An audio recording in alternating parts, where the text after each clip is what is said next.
Okay, hello everyone. Welcome to Weekend Wind Down with Business Coach Nancy. I'm Nancy Ganzikoffer, business coach to interior designers and certified body language trainer. And I want to welcome my guest today. You all know her by Kate, the Socialite. So I know you're pregnant and you can't be drinking wine, but you have your water to cheers with me? Yes, I will. I've got water right here. Okay, cheers. Cheers. So as everyone comes on, let me know where you're watching from. We are here today to talk about email marketing and how lucrative it can be for your design business. And I tell you that Kate has it down to a science. So we're going to pick her brain, ask some questions, and then find out what she can do for you to help you grow your business. So Kate, why don't you tell a little bit about your history, which some people know, but give a little overview. Yeah, so I've been in business for about 5 years. And when I started out, I made all the classic newbie business owner mistakes a person could possibly make. It's going to make every business coach cringe when I say this, but I did not have an ideal client. I thought I could be all things to everyone. I struggled so hard with marketing, which is super ironic because now I run an international marketing company. But I needed to fall flat on my face to figure out what didn't work and then to find a way to make marketing easier for myself and therefore a lot easier and simpler for my clients. So, what I did was, first of all, figure out who the heck I was targeting. And that's something I talk to my clients about every single day. And, Yes. and then I was able to specialize and become known for something and dive deeper and serve people at a higher level, and that is where I am today. I run a marketing membership called Socialite Vault, and we are in over 5 countries, English-speaking countries. I have to add because I was going to say you didn't convert. You don't have anything being translated yet? no, not yet. but but yeah, that is. I went from nothing. I'm a small town girl who decided to change the way the industry was doing things, and now here I am. And what made you pick the interior design staging? And what's your third? Workrooms, custom workrooms. Yep. Those are my three specialties. And I chose them because when I looked back at all the clients I had, I quickly could rule out the industries I really disliked, which would be working for lawyers and dentists and bankers. And just, it was so boring. It's very But dry. oh my goodness, yes. And when I looked at the clients and the projects I really loved, they were all in the home industry. And it has a little bit to do with I'm married to a remodeling carpenter. So it's like Oh, I have the inside look at the home industry and the struggles that people are really facing. And it's just been quite a journey to be able to dive deep into it, but also have the outside perspective so that I can see the forest through the trees when maybe someone, an interior designer who's in the trenches of his or her business, just can't anymore because they're so overwhelmed and they're told that their marketing should be uber complicated and super expensive when the truth is both of those are a lie. yeah, it's true. It does not have to be overcomplicated. For me, I always say it has to be consistent, Mm-hmm. right? So let's talk a little bit about email marketing. Someone has no email list right now. Yep. And if I tell them as a business coach, pull together all your past clients, any prospective clients, industry partners, and let's start connecting with them. But then they have to grow their list. So I encourage them to have a lead magnet. So that is something that somebody can get in exchange for their name and email address. Yep. Talk to them about what are the best types of lead magnets that you are finding that for interior designers, workrooms, and why do I have stagers? Yep. What's the best kind of lead magnet for them that they get the highest conversion rate on? Yeah, so I'll first of all say the ones that don't work. Okay. The ones that don't work are if you're trying to use a free consult as a lead magnet, and I've seen that a lot where they'll say, join my email list and get a free design consultation. Unfortunately, what that does is discredit and devalue that designer so much to the point where all they end up doing is attracting bargain hunters. And Yeah. that is not someone that you want to work with ever. So the kind of lead magnet that is very effective is the one that really aligns with the struggles your ideal client is facing. So you cannot do any marketing until you are clear on who you serve. Yes. And when I ask people, okay, who is your ideal client? I'm often told, well, I work with women in this area.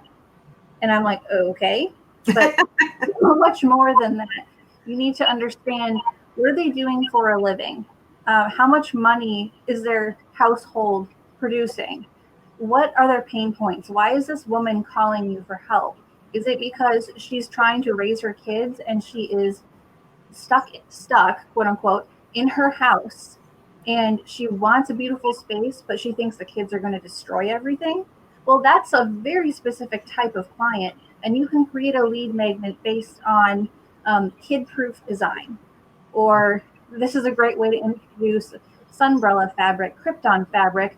And if you're a workroom, you can introduce your custom upholstery and how that can help. You can talk about window treatments and which ones are kid friendly and which ones are not. So there's a lot that you can do once you know who you're speaking to. Yes.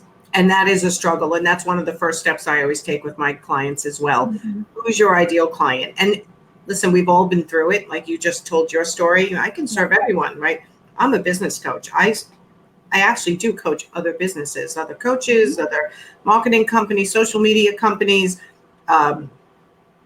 industry partners in the interior design world, but I market to interior designers. And it was really hard the day I decided to, like, oh my God, like I'm going to do it. But once you do that and really tweak down to your ideal client, where they are in their stage of their life, their business, where they hang out, Yeah. and why they call you. So I always tell my clients, when you first get called into a job, the emotional overwhelm that your client is in, that's where you want to tap into and start identifying.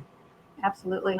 And that's where the magic is when it comes to then your lead magnet and your emails and your newsletters, making sure you're tapping into their pain points. So you're saying the same thing I'm saying, but when they put it into a document, what does it look like?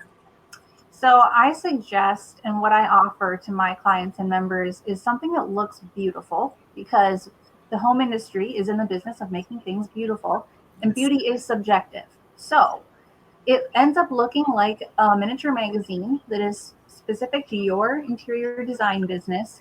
And it's something that can be anywhere from 3 pages to 6 pages. You're not trying to create an entire book for them.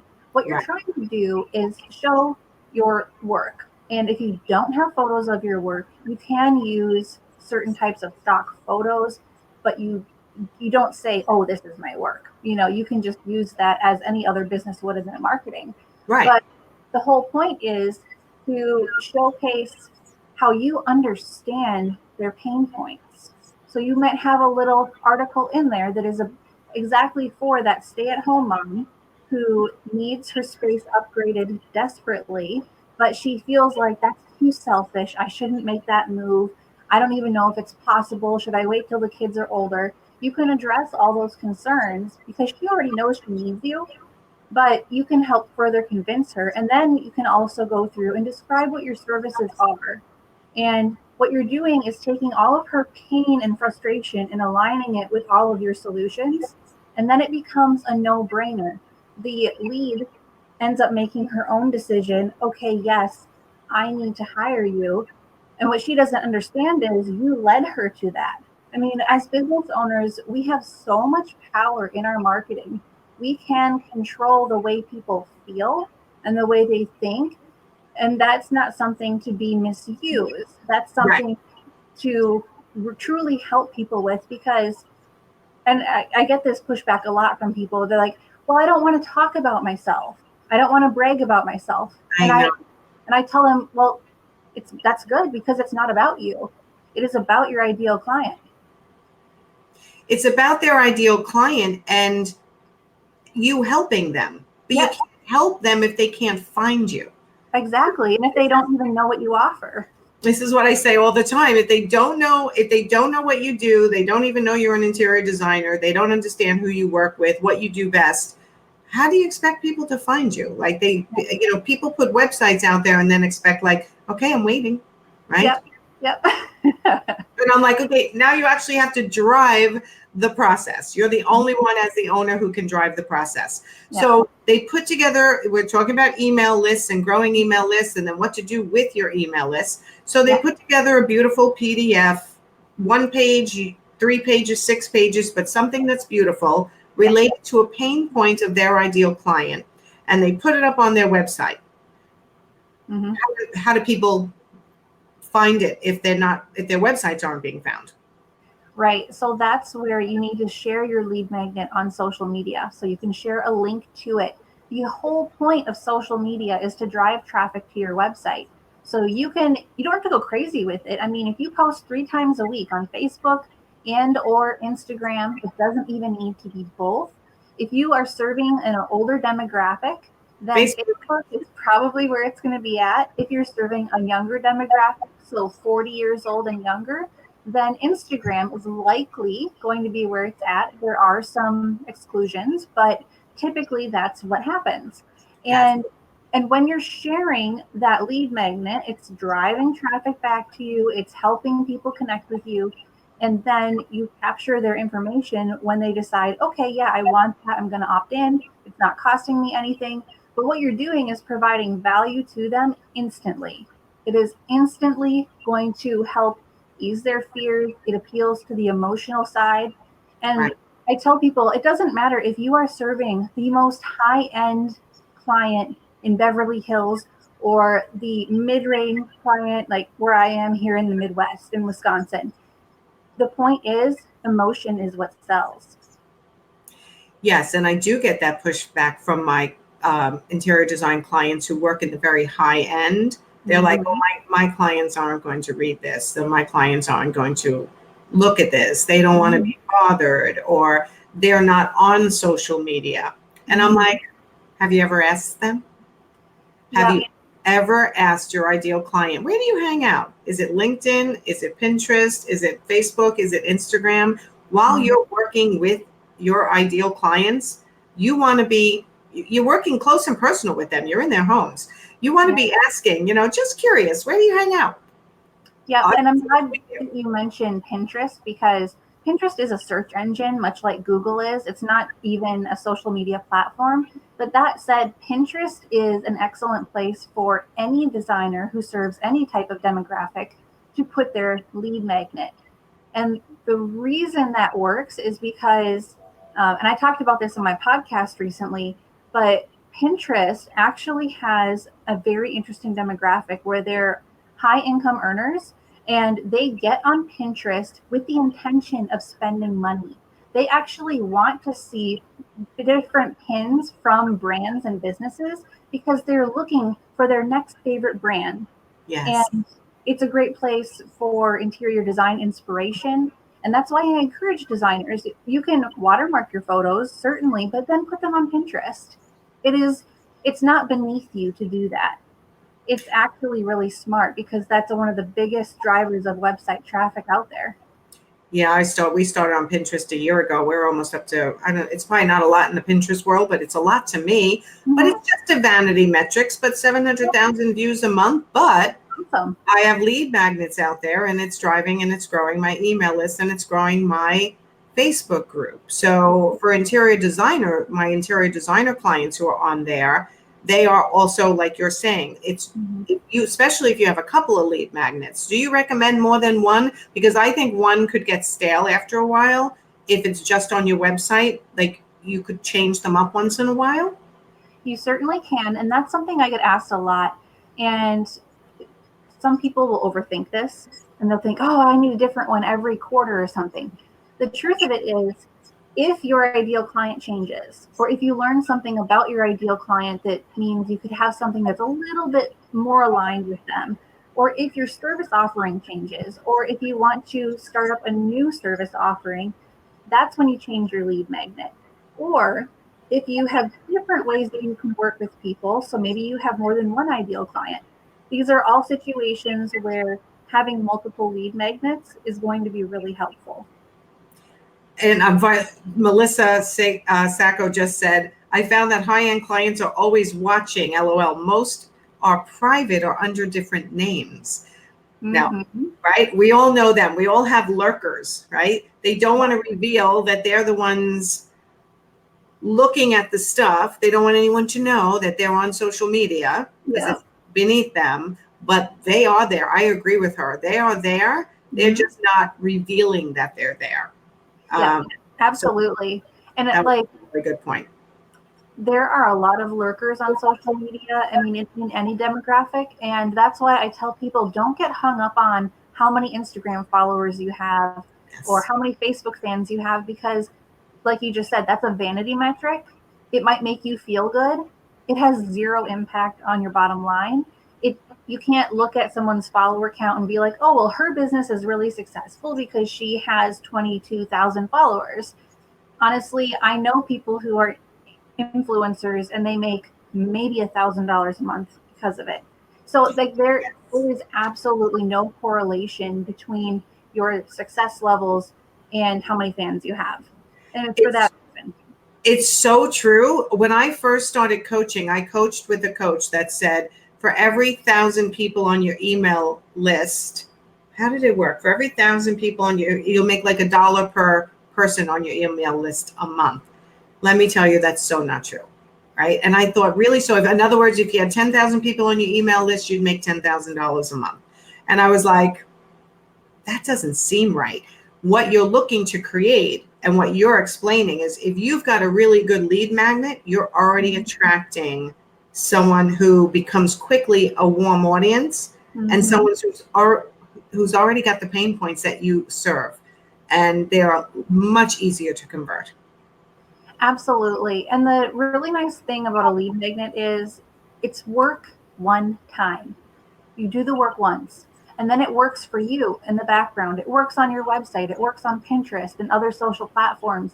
Because if your website is not working for you, as in it is not a referral source for you, it is not generating income in a way by getting those leads for you, there is something seriously, seriously wrong with how you're trying to market your business, because that's like your website is a tool. It's not just something that's supposed to sit on the internet and look pretty. And same with the things you post on social media. I know that there was a huge trend where everyone had to have the perfect Instagram feed, but now it's more about like if you're going to post something, make it something worth posting and post less at a higher quality. And the same with your lead magnet. You don't have to have a ton of them if the one you have is excellent, if it's exceptional, if it aligns with your ideal client. Not to say you can't have multiple, but don't like freak yourself out to the point where you think, oh my goodness, I have to do all these things. It's like, no, be on one social platform, have one lead magnet, put it on your one website, and make it so darn specific that your ideal client knows it's for them. And that's how it works. That's how you'll end up getting the right type of person into your mailing list, so that when you take them to the next step, which is sending out a monthly newsletter or a monthly email. I mean, you don't have to call it a newsletter. You can call it a lookbook. That's what a lot of my clients call it. It's a monthly lookbook. And all it does is show up in a way that is educational, inspirational, helpful, and not salesy. They are not using those to push out promotions. They're not using them to run sales.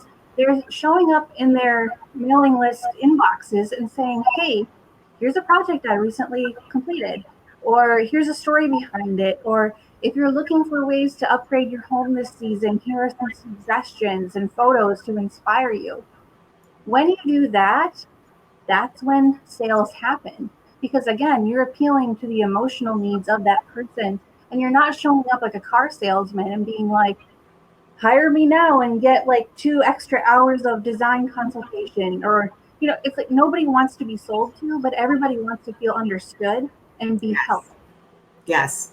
And be told what the next step is. Exactly. Right? That call to action. So when you suggest a newsletter, we're going to talk about your membership site and how that works. Yeah. when you suggest a call to action in the newsletters that you provide to your clients in your membership site, give me an example of a call to action that would be in their lookbook or their newsletter or their email that they send, whatever you want to call it. Yeah, so a popular call to action would be click here to book a discovery call. And I suggest that you use Acuity scheduling or Calendly, something that makes it really easy for someone to look at your availability and book a call. That will increase the sales calls you get, because you're not going to get on the phone and then try to convince them of anything. Right. You're going to get on the phone with them and answer their questions and just be a real person and connect with them. Right. And help them determine should you guys work together. And so that's a big one. Uh-oh. Technology issues. Are we offline? Let's wait a minute and see if Kate comes back on. Oh, you're back. Okay, you froze for a second. Sorry. Did you notice you froze, or was I frozen? Everything looked good on this end. So oh, okay. You did freeze for, at least it looked like it to me. So you froze when you were saying you're going to get on the phone with them and be a real person and. Yeah. And the other type of call to action you can use is directing them to look at your service packages.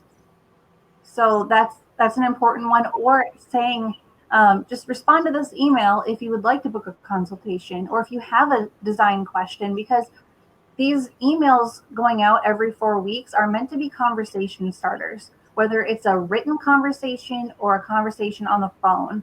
And we've seen this work again and again in my company, where it's amazing what will happen if you just stay in touch with people. And not in a spammy way. That's why I say every 4 weeks is perfect, because it is not so frequent that you're going to irritate people, but it's not so infrequent that they're going to forget who you are. Right. And the day they wake up, and this is the way I always say it, very layman terms, the day they wake up and hate their bathroom or their kitchen or their family room, they're going to think of, who can I call to help me with this? 4 weeks is actually, not long enough for them to forget you had they read your newsletter. Let's talk about the open rate and the subject line, because I always say that your subject line is your most important part of your email or your newsletter, because that's got to catch their attention in order to open it. So what are some subject lines that you think are fabulous that you see a high open rate for? And I have a couple of my own that I'll share too. Yeah, so there are certain words you have to avoid, just because spam filters will be like, oh, it's a spam message, we'll make sure nobody sees it. But that aside, this is something that I do a lot for my members. Every time I create a newsletter, I always write the subject line for it, just because it's one less thing they have to think about. So that has performed exceptionally well is one that actually tells a story in like barely one sentence. And that is, I spilled wine on her white sofa and she laughed, ... Oh, I like that. That newsletter was all about promoting Krypton fabric. And so it was all about how you can spill all sorts of things on this and it all cleans up. And it was meant to illustrate that to the homeowner. And I've had to bring that particular newsletter back into the membership because it works so well. And it's something I created years ago, but people are like, oh, no, bring it back. We need to use that. I sell Krypton. And it's just so cool how when you are not coming across, again, like a car salesman, and you're actually telling a story, it evokes emotion. So it all comes back to that emotion. I love that. I love the story subject line. One of the ones, the highest open rates, I have to go back and look at recent, but last time I checked, one that said, you're invited, ... Because it's personal. Right. Everyone opens it. And even my accountant said, I thought I was invited to a party, right? She's like, oh, bummer. right. And I don't remember the rest of it. It was like, you're invited to, change the marketing in your company once and for all and grow your business, something like that. I tied it in. But the story subject line is actually one that I've never tried and never suggested to people, but I love it. I think it's a great idea. And then you continue. So one of the things you do for people is actually have a membership site of newsletters, emails that are all inclusive that they can just pull down from and use. Yep. And we also throw in the lead magnets, client welcome packets, social media content, meaning the image, the caption, the hashtag sets. And because of that, we essentially provide the entire sales funnel, start to finish. And we support them from a technical aspect, getting things set up on their website. And we also support them from a marketing aspect where they can get on the phone with a real person and talk about their marketing struggles and get real solutions to it instead of just concepts or good ideas. So how do you battle, like you have this membership site and there's a designer in there that wants to use that newsletter, but they're afraid that that newsletter's been used by a designer already in their area. I mean, I'm going to tell you my answer to that, but what would you say to that? Yeah, so that is a question I get often with good reason. Yeah. We have so much content in it's called the vault. We have so much content in the vault, like years and years of email marketing content. The potential for crossover is nearly non-existent, and I've never ever had an issue with it. And again, we're serving people in like 5 different countries, and the majority of our members are in the United States and in Canada. And uh, my members are so good at communicating with me and the rest of the team that if there ever is an issue of any kind, they let us know. And that is one issue they've never, ever complained about because there's just so much content available and nobody is choosing the exact same things at the exact same time. Plus, the other thing you have to look at is if you're concerned that you're going to look like a copycat, well, first of all the newsletter templates and email templates are really easy to customize. Second of all, you would have to have the same people on your mailing list as another member of the vault. That is extremely unlikely. Right. You also have to send out that newsletter around the same time and have that same person decide for whatever reason to open both your email and your competitor's email. There are so many different just factors that come into play. And that's why, we've been running the membership for over 3 years. It's never been an issue. That's incredible. Because that is the first thing that people would say. Well, what if I download something and, one of my competitors also uses, Kate the Socialite's vault and there's an overlap. And I'm like, do you know how remote that would be? Yeah, it's extremely remote, especially since we add new content so frequently. It just builds and builds and builds until it's like there's so much to choose from. The thing I get a lot from new members is they're like, I have no idea where to start. There's so much here. So then I have to like pare it down and be like, okay, here's a clear process to get you onboarded, and now run with it. Because like we were talking off air, if I were to provide these things on a custom level, or if any marketing company were to provide these things on a custom level, it would be $2,000-$3,000 a month. Easily. That's not what we're charging here, because my passion is helping the designer, the stager, and the workroom that doesn't have a huge marketing budget, but wants and deserves high quality marketing. And they've been oversold to too many times by other marketing companies or SEO companies. They've been locked into contracts they never should have signed. And of course, they realize that in hindsight. And that's what I'm seeking to alleviate here, because I've been that person. I'm not an interior designer, but I've been that person who was so overwhelmed and lacked so much confidence and didn't have any direction, that my goal is to make sure that anyone who works with my company or any of my brands never feels that way. I love that. And you know what? You can do it. And I always say, listen, it's time versus money. If you've got time, there's plenty of free content out there. I have free content. Kate, tell them about your podcast too. What's your podcast called? Yeah, I have a podcast called The Kate Show, and you can look it up on Spotify, iTunes, or Google Play. And that's where we talk about stuff like this every Monday. Right. So there's plenty of you out there who are kind of starting out and you want to do it yourself and you don't want to pay for anything. And I totally get it. Oh, look, I just got a great I got a great email. Somebody who just sold her first paid consult. One of my designers who has never charged for a consult before. I'm like, you have to charge for your consults. Absolutely. So congratulations if you're watching. I can't see everyone who's here. Love emails like that when I'm working with clients and they actually start making more money and become more profitable. That's always the best. So there's plenty of free content out there, and you can certainly try to piece this together yourself.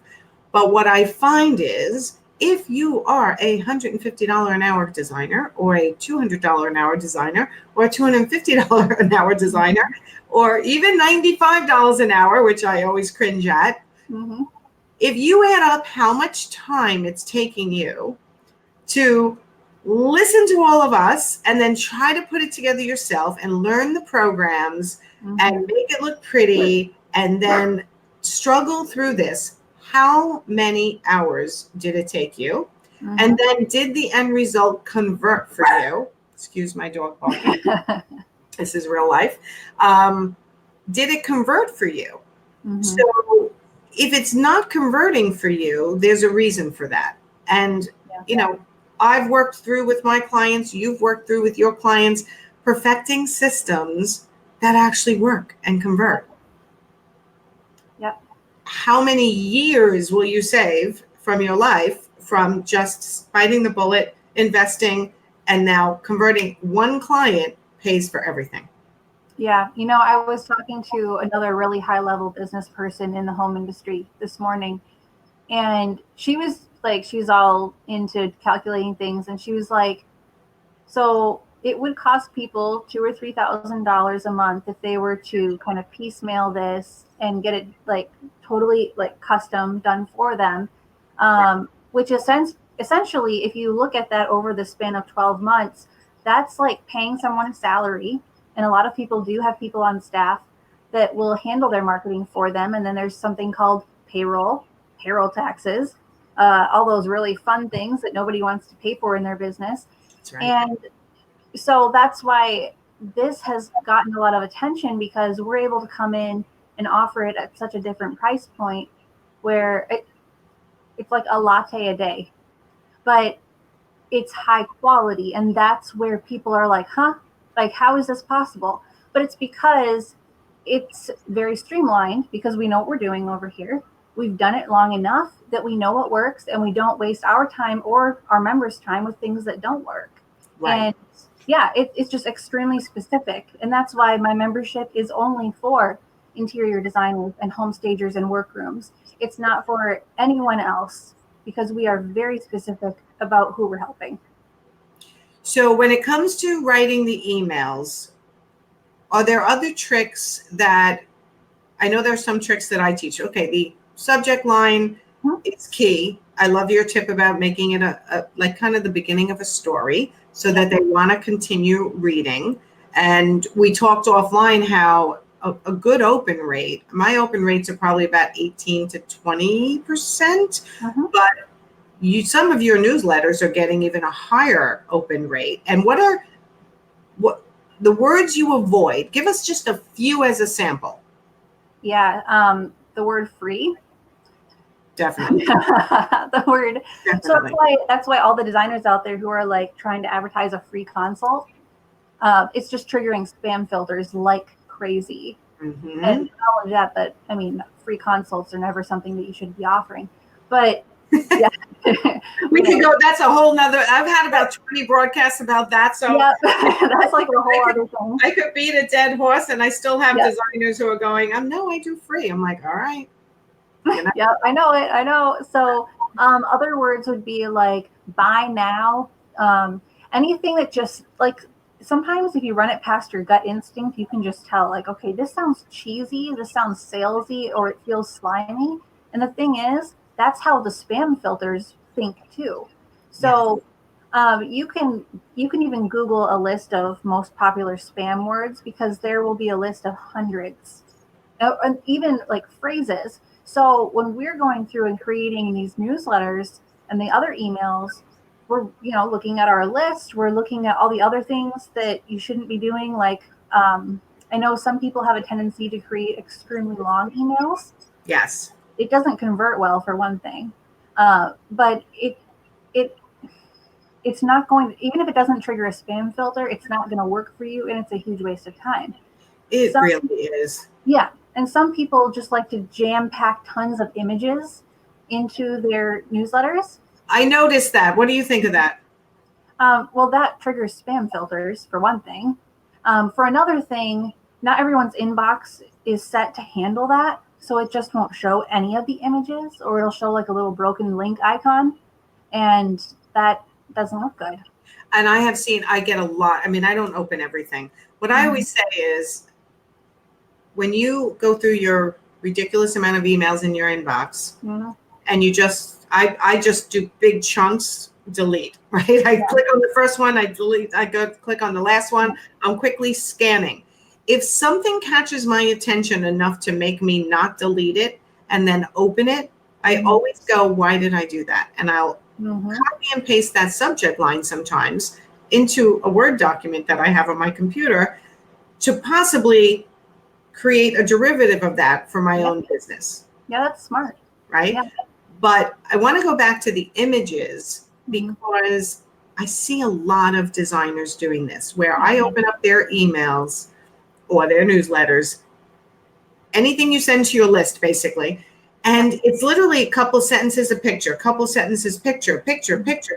And I'm like, is this really, like, listen, I coach interior designers, but I am no interior designer.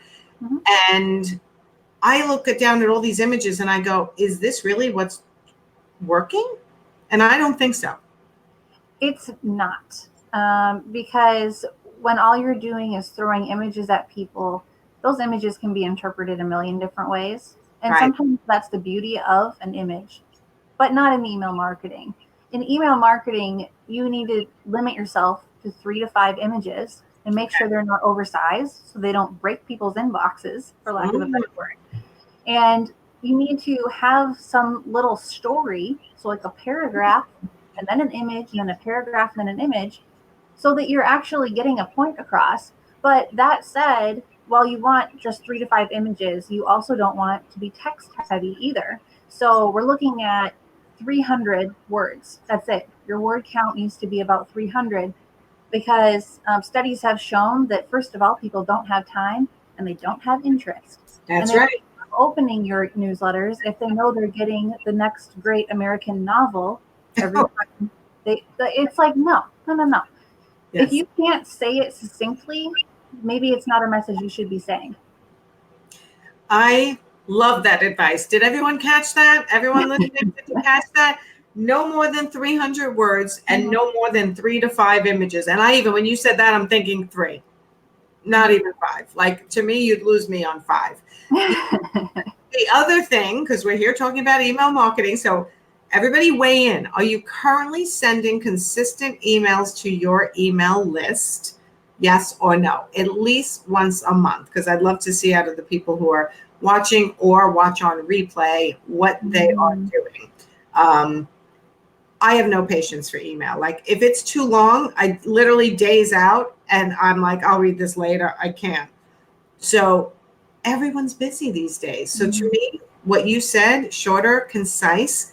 If you can't make it concise, it's probably not worth sending. But also what I do and what I recommend is, if it's a text heavy email and not broken up by too many images, you want to bold certain paragraphs, certain sentences, for scanners. Yeah, having headings is really, really useful for that. Making sure that you always have a call to action at the end is also extremely important, because at the end of the day, you just want people to take action after they look at your newsletter, even if they are a skimmer. But if you have to have a lot of headings or subheadings, your newsletter's too long, you need to rein it in. And that can be hard to do, especially if you enjoy writing. It can just be like, when do I stop? I just want to keep going. And like, when I'm writing email sequences for my own brand, I have that problem. Like, I all of a sudden forget everything. And then I'm just like, I'm going to keep talking and telling people about all this stuff. And it's like, first of all, you should have one topic per newsletter. So people throw in the kitchen sink, too many calls to action, too many. I mean, I'm the president of the virtual chapter of the Interior Design Society. And even when we send, this is the replay, we want to throw in, and this is the meeting that you're going to want, and this is the next thing. And I'm always eliminating. I'm like, no, this is the replay. Watch it. Like, the end. Right. We don't want to throw in 3 different links that they have to go watch one and then maybe the other and register and this. So I'm always eliminating if there's more than one call to action. Absolutely. Yeah. And that's something that we're very careful about when we create templates, because the more things you ask someone to do, the less likely they are to take any action, because then they're going to be confused or indecisive and be like, I don't have time for this, delete, on to the next thing. Oh my God, it's so true. I do find the bolding or headers, depending on the style of your email or newsletter, really helps. And if you bold 3 sentences throughout an email, it's, if you have a scanner, if they read those 3 lines, they know exactly the gist of that email. And that's really important. Now, I recommend, if you're doing email style and less of the newsletter style with a lot of images, the PS is the second most important thing in the newsletter, in the email. How do you feel about that? And that's where your call to action should be repeated or finalized right there, telling them exactly what to do. Yeah, so I have used that tactic in a lot of the newsletters I've created, because there's something funny about a PS. Everyone wants to read it. It's like a secret, even if it's the most ridiculous thing in the world. So if that makes sense for the person who's going to be reading it, then do it. But either way, even having a button at the end, and I use MailChimp for everything. They make it really easy to add a button. That's the attention getter. That's your call to action. End of story. Don't direct them to your latest blog post and then over to the video you did on YouTube. And then tell them, okay, go follow me on Instagram. Oh, and connect with me on Facebook. They're going to be like, what the heck are you talking about? Like, this is too much. It's true. Oh my God, it's so true. And I see that all the time. All right, there's such a long message here. Let me just see if it'll even post up on the screen, and let's see if we can. Okay, we got to get taller so we go over the over it. So as a designer for Ethan Allen, I get many emails from my clients. Should I use those emails to just send out e-blasts or newsletters like you're suggesting, even though they provide their email address to me at our initial for what they need in design? So in other words, there's this whole question. This is the way I interpret it. Brenda, you let me know if I'm right or wrong, but can you just add them to your email list if they are a client emailing you with questions, or is that considered spammy? Like, oh, you emailed me once, boom, I'm going to put you on my email list and start emailing you once a month or more. How do you feel about that, Kate? So here in the U.S., we don't have any laws saying that we can't do that. As long as you also have a link, an unsubscribe link in whatever emails you're sending out, so that anyone at any time can easily get off your list. That said, there are certain tactics you should never do. So if you're at an event and you're collecting business cards, let's say you do like interior design for corporations or for other businesses, you can't just go around and grab their info and plug it into your list and then start emailing them, because that's spam. That's the definition of spam. They need to have initiated that contact with you, which is why leads that haven't hired you yet, obviously, and clients that you had a great experience with, and they could be a referral source for you or maybe a source of repeat business. That's safe to do because they know you. They've had the direction.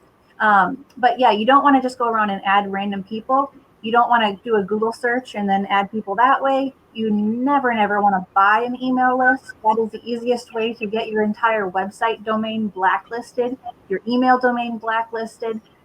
It's a great way to ruin your reputation. And any reputable mass mailing site, whether it's Constant Contact, MailChimp, ActiveCampaign, they will not let you use a list that you've purchased because it's wrong. So yeah, there are certain things you definitely have to avoid. And going back to email consistency, this is the there's an issue that a lot of people have with email marketing. They think, well, I get too many emails already, so it doesn't work. But when I start digging and I see, oh, how were you handling your email marketing? They'll say, well, I sent one every quarter. I'm like, okay, that's inconsistent. Right. People forget about you. They unsubscribe because they're like, who the heck are you? And they're not familiar with you, so they just delete it because they're like, who's this person? Yep. And then, or people are sending every week, and sometimes even every 2 weeks is still too much. So if people start to see their open rates go down and they're emailing people every 2 weeks, they need to back off. That's really all it comes down to. And Right. increase the value of what they are sending. I just looked at my hair and I'm like, oh my God, there's a big thing sticking up. look at this. I gotta put it down. Just got my hair. Oh my God, I'm looking up at the screen. It was bad. Anyway, there's a couple of schools of thought with that. Mm-hmm. I find my clients, I'm a coach, so it's completely different. I email more, and Mm-hmm. I can't go by my business model when it comes to interior designers. It has to be an interior designer model. I think once a month is definitely minimum. Mm-hmm.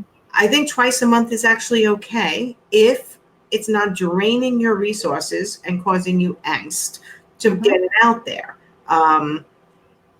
In the end, people who unsubscribe to your email list, I don't even look at them because they'll never meet my ideal client, and I'm okay with that. Yep, exactly. So I don't necessarily, if I want to send out every other week just to stay more top of mind as an interior designer, I think that's okay if you're providing good content. Yeah, and the key is too, you have a B2B model where it's a little bit different. It is. Interior Absolutely. designer is usually going to be, that business to individual. Right. So that's why you have to be careful, because the individual is getting inundated with emails from every other brand out there too.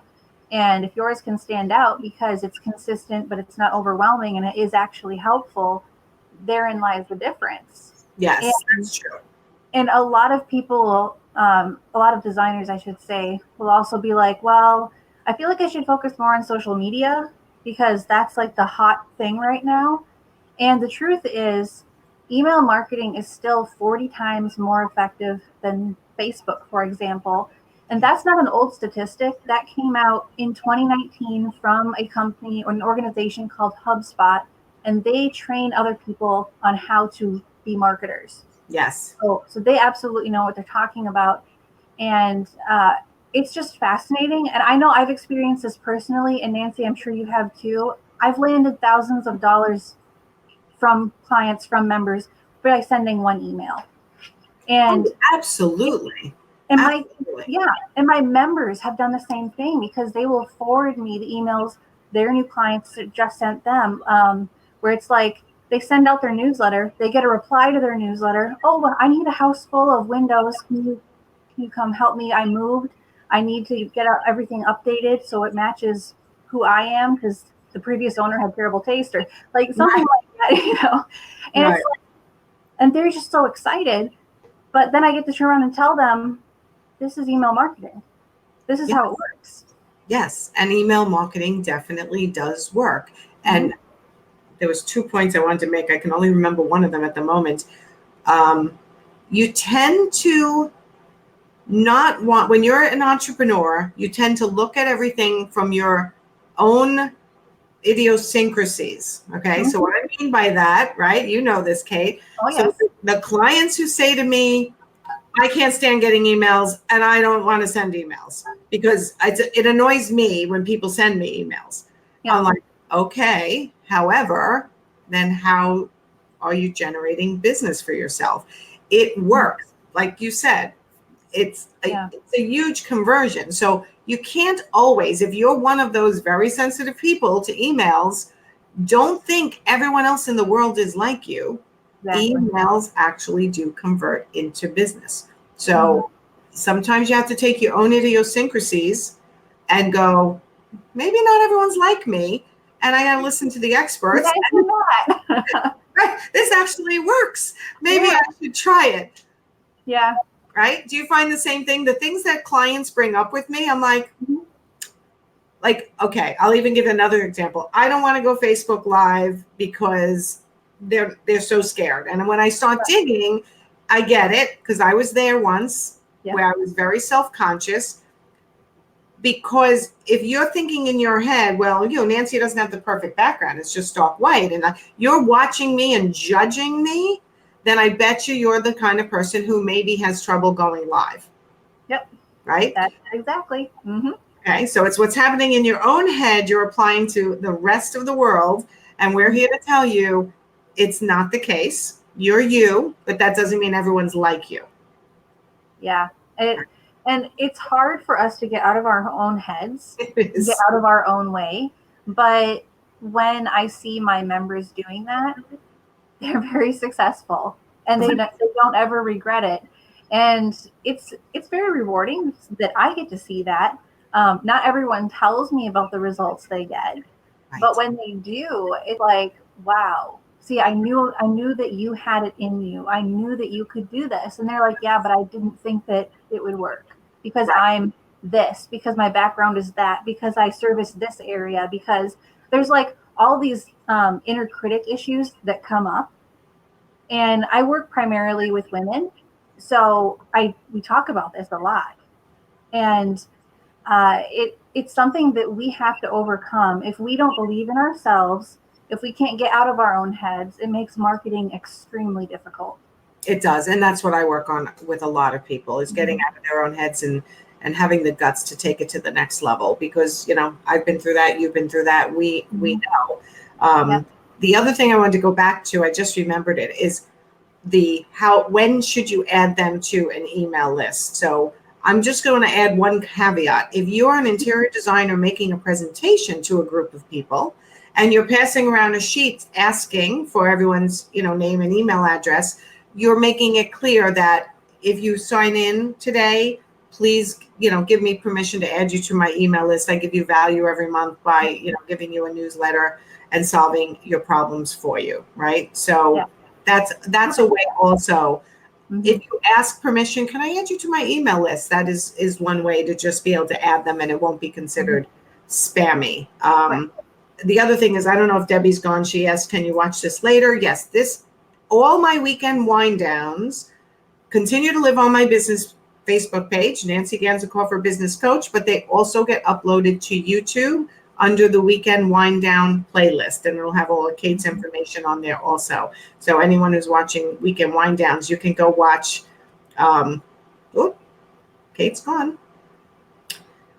Kate, where'd you go? You can watch all of them, which is almost a year and a half's worth. It might do 2 years now. I think it might be 2 years now. All right, Kate's camera seems to be gone, but yet her name is still here. So I don't know what happened to her camera. I don't know, Kate, can you still hear us? Because we cannot hear you. Susan, yes. Susan, you have to get out of your own head. But you know what? We all do. It's not just you. It is everyone who starts out, and whether it's the email marketing that you don't actually want to do. Okay, so Kate, I think I'm looking up on my Facebook, and I see you on Facebook, but yet I don't see you on Be Live. So are you here still? Tell me, okay, Heather, thank you. I was just going to say, Heather, do you see? Okay, that's so weird. Hold on, let me see. I'm going to put you down into the lobby section for a moment, Kate, and then I'm going to bring you back up because it's not showing on my screen. And you hear her too? I can't hear her. No, it's still not working. Oh, bummer. Now I can say whatever. I'm in the dark, Kate. Oh, no. Okay. Let's see. It's 5.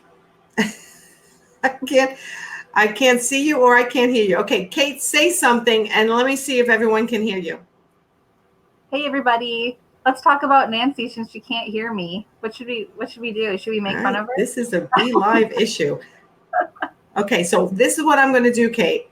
I'm going to say nothing. It's 5:25. I'm going to say, tell everyone how they can find you.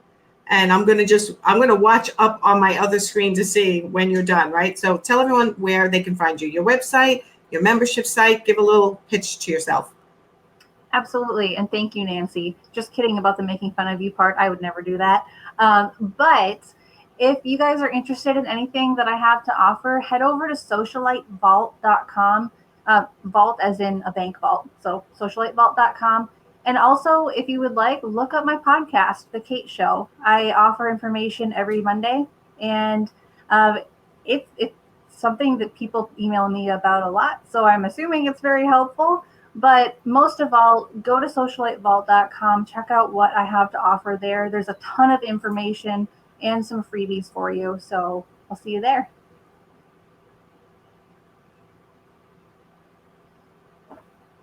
And so now we have to somehow tell Nancy that I'm done pitching myself.